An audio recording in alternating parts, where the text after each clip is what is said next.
We've heard one Iranian perspective, one international organizational perspective, and a lot of American views. Now for a French view from Mr. Tertrais. Thank you. I'm going to start where Mrs. Sheff has left it. I actually don't think that President Obama believes that he absolutely needs a nuclear deal for his legacy. If you take it from his standpoint, or rather from what I think is his standpoint and that of his advisor, and I know we all know some of his advisors. Withdrawal, I promised withdrawing from Iraq and Afghanistan, checked. I killed Osama bin Laden, check. I've made a historic step towards Cuba, check. Do I really need more in terms of international legacy? I'm not sure that he thinks so. However, and that's where the problem comes, I believe the Iranians believes he needs a deal badly, and I do think that at least some of his very close advisors, and probably himself, believes that a deal with Iran will help him better manage the current chaos in the Middle East. Again, it's like deterrence, it's like most negotiations. What matters is not so much what you think, but what the other guy in front of you thinks that you think. And I think we're in a pretty bad place. I think we all agree that we're not going to have what any reasonable observer would consider a good deal. However, and that's my first point, I'm not sure yet that there will be a deal, a joint comprehensive plan of action by this summer. Look, if you look at actually what has really been agreed, it's only half a page. It's the EU-Iran joint statement. All the rest, it's still up in the air. Remember that the negotiators, at least on paper, have agreed to a fundamental principle, which is nothing is agreed until everything is agreed. That means that even on issues that the White House has publicized as major breakthroughs, the Iranians can still say, no, we have not agreed to anything. Nothing is agreed until everything is agreed. So you look at the EU-Iran joint statement, the only existing agreement at this point, what you're left is with a very vague declaration of principles. Let me make a comparison. Many people in this room will be familiar with the history of the Middle East peace process. It's the equivalent of the Clinton parameters, okay?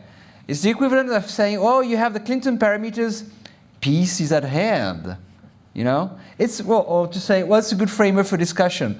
Doesn't bring you closer to satisfactory settlement of the Palestinian issue? Not at all. So it's just a reminder that we're not there yet. It's going to be up to the finish. It's really almost funny the way the United States is trying to correct from its previous mistakes of giving the impression that it needs the deal more than the Iranians needs the deal.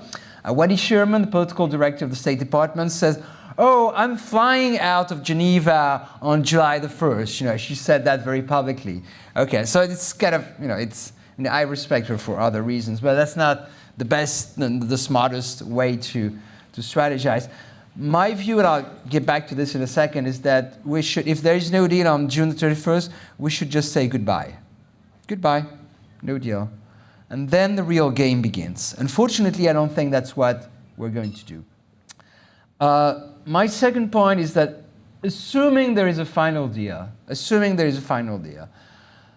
35 years of past Iranian behavior show us that it is highly likely that Iran will try to test the international community, will try to cheat. Whatever its plans, it will want to probe us and to see what the American reactions are. That will happen, even assuming, and that's a big if, even assuming that this regime believes that it has an interest in at least appearing to abide by the agreement for the next 10 years. So what happens next? The problem, and that has been said before, the problem is that the credibility as a deterrent of the use of force right now is dead. It does not exist anymore, at least the American one. I don't know whether the next American president will restore the credibility of the military option as a deterrent. I hope he or she will, because even though I am not in favor of using force right now against Iran, I do think that having as a deterrent a credible, and credible means that the other side believes you, a credible threat of military action is a very important component of the management of this crisis, and one which is unfortunately sorely lacking right now. So what happens then if Iran tests the international community and if Iran is undeterred? What happens? It could get pretty bad. I mean, it's bad today. It could get much worse. It could go North Korea. It could go Iraq. Okay? And I don't need to tell you that these are not good scenarios.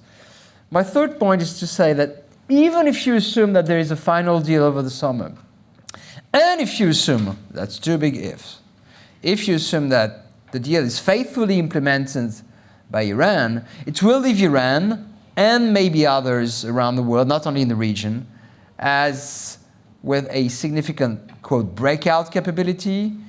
Iran will be, by any reasonable definition, I don't know what my friend Ali's definition is of a threshold state, but any reasonable definition, by any reasonable definition, Iran will be a threshold state after what we think could be the deal.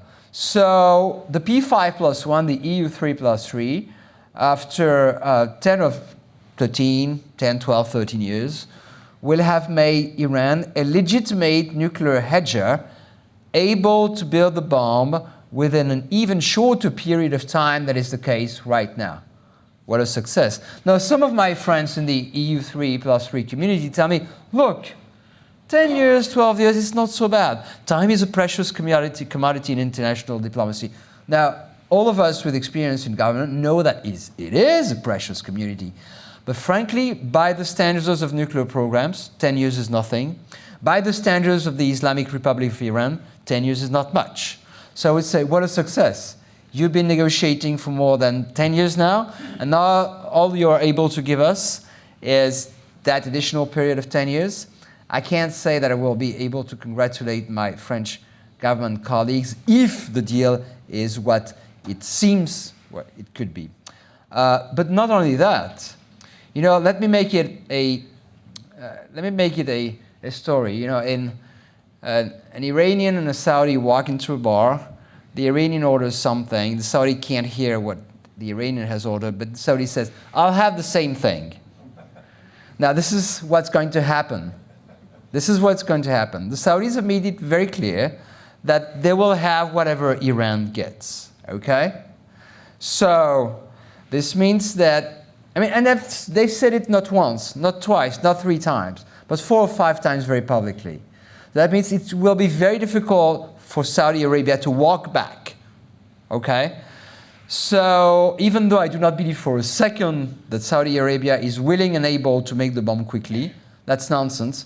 Sometimes international security experts will claim that there will be an immediate cascade of proliferation in the Middle East. That is not true, okay? But they have options, and they have money, and they have time.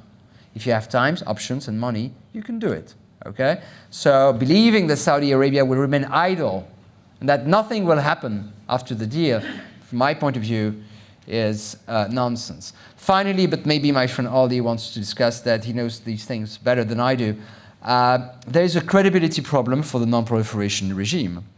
Because the elephant in the room is the so-called possible military dimensions. I don't know why we still call them possible. The PMD. And that's not being negotiated. That's a separate negotiation track. The problem is that our EU 3+3 colleagues appear ready to put that under the carpet, so to say. And that's a problem.